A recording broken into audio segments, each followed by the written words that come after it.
Guten Morgen, liebe Besucher, liebe Freunde. Wir haben uns heute hier getroffen, dass ich präsentiere mein Atelier im Rahmen Nachhaltigkeitstage Baden-Württemberg 2016. Wir haben gestern etwas gefeiert in Ludwigsburg und haben sich mehrere Akteure gezeigt. Wir sind in Baden-Württemberg über 1500 Leute.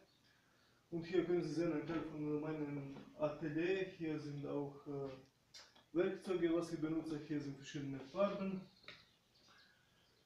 Wir werden heute ein bisschen auch über Nachhaltigkeit diskutieren, weil das für alle uns ein sehr, sehr wichtiges Thema.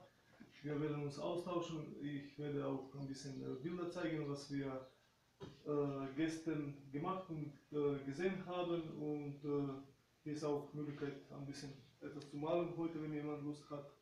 Und wir werden heute diese wunderschöne Treffen anfangen mit einem Frühstück.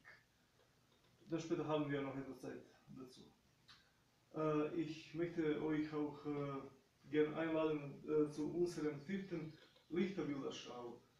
Vierte Lichterbilderschau ist 23.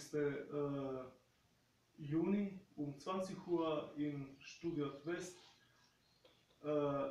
Gegenüber von Maritim, das ist Bistro Krempels. Herzlich willkommen.